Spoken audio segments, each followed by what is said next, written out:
السلام علیکم ورحمۃ اللہ وبرکاتہ۔ یہ ہے MRF TV کرناٹکا۔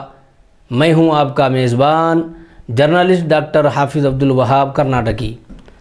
سرکار کی مسلمانوں کے ساتھ بے رخی، خصوصاً BJP سرکار کی مسلم سماج کے ساتھ ناانصافی۔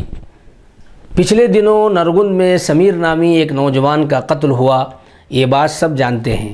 اس کے فوراً بعد مختلف مسائل اٹھا کر حکومت اپنا ووٹ بینک بچا رہی ہے، یہ بھی آپ سب جانتے ہیں، اور اپنی سیاسی روٹیاں سیک رہی ہے، یہ بھی آپ حضرات جانتے ہیں۔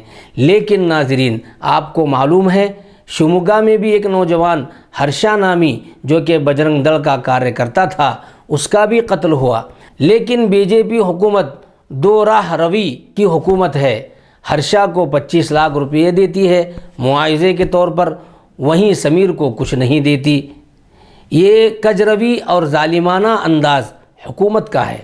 حکومت یہ بتا رہی ہے کہ ہم صرف ہندو مذہب کے تئیں زیادہ فکر مند ہیں۔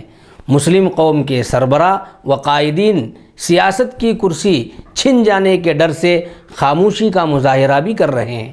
ہم مسلم قوم کے سربراہ اور قائدین سے یہ پوچھنا چاہتے ہیں کہ ان کو یہ بات غور و فکر کرنے کی ضرورت ہے، اگر سمیر کی جگہ کوئی اپنا ہوتا تو کیا وہ اسی طرح خاموشی کا مظاہرہ کرتے؟ نرگن کے ذمہ داران، جس میں انجمن کے صدر و سیکریٹری و دیگر ذمہ داران خوب سے خوب کوششوں میں لگے ہوئے ہیں، پوری قوم کو چاہیے کہ ان کا ساتھ دیں اور مظلوم کا حق دلائیں۔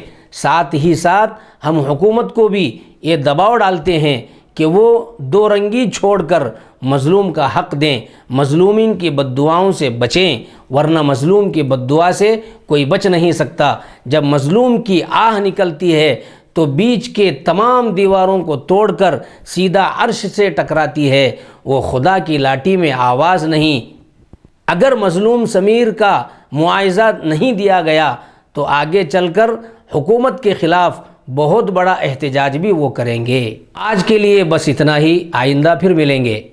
ناظرین، MRF TV کرناٹکا کو خوب سبسکرائب کریں، بیل آئیکن کو دبائیں تاکہ ہماری ویڈیوز آپ کو بر وقت آسانی کے ساتھ مل جائیں۔